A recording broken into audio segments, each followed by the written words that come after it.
Здравствуйте! Вы смотрите обзор чрезвычайных происшествий в студии Юрий Осипов. Алименты – это не только моральный долг, но и законная обязанность. Ее невыполнение преследуется по закону. Эта участь постигла Ниренгринца. За неуплату алиментов его осудили к лишению свободы. По сообщению прокуратуры Якутии, 44-летний ранее судимый мужчина без уважительных причин очень долго не платил алименты на содержание своего несовершеннолетнего ребенка. Его долг за это время составил около 700 тысяч рублей. Мужчину за это уже судили раньше, но это не послужило для него уроком. И на этот раз его приговорили к 7 месяцам в колонии поселений. Пьяные водители – потенциальная беда на дорогах. Так, в Нерингре мужчину лишили свободы за неоднократное вождение в состоянии опьянения. Об этом сообщает прокуратура Якутии. 26-летний нерингринец уже был судим за аналогичный проступок, но в первый раз отделался условным наказанием. На этот раз наказание вполне реальное, его приговорили к году в колонии поселений. Безопасность прежде всего, а тем более безопасность детей. Как сообщает прокуратура республики, в Якутске демонтирован непригодный детский игровой комплекс. По факту получения ребенком телесных повреждений на детской площадке Государственным региональным центром стандартизации, метрологии и испытаний была проведена ее проверка. По результатам проверки были выявлены несоответствия требованиям государственных стандартов, а именно повреждены скаты горок, цепи качелей, подвесные мостики. Угол наклона участка скольжения на горке превышал норму.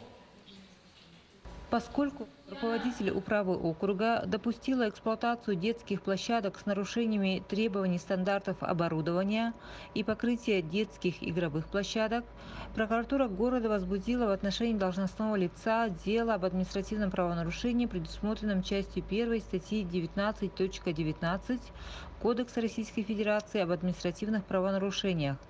По результатам рассмотрения должностному лицу назначен штраф в размере 10 тысяч рублей.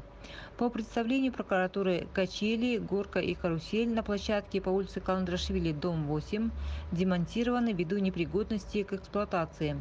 На площадке по улице Каландрашвили, дом 7, произведено обновление песка, ограничен доступ детей ко второму уровню игрового комплекса. В связи с повреждением ограничительной сетки вывезен мусор. В Ленском районе осужден юноша, убивший друга. Так, по данным следствия, 3 января этого года трое 16-летних друзей выпивали в квартире в поселке Пеледу Ленского района, в которой жил один из них. Во время застолья между потерпевшим и его приятелем, который к тому моменту окончил 9 классов местной школы, произошла ссора, переросшая в драку, в ходе которой парень повалил на пол приятеля и несколько раз ударил ножом. От полученных ран потерпевший скончался на месте. В это время третий участник застолья убежал из квартиры за помощью, и к моменту его возвращения с взрослым родственником потерпевший уже не подавал признаки жизни. Несмотря на то, что подозреваемый сбежал, установление его личности было делом нескольких минут.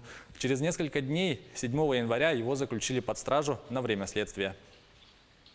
В ходе предварительного следствия проведено 6 судебных экспертиз, в том числе комплексная психолого-психиатрическая судебная экспертиза. По ее результатам установлено, что несовершеннолетний осознавал преступный характер своих действий и в применении принудительных мер медицинского характера не нуждается.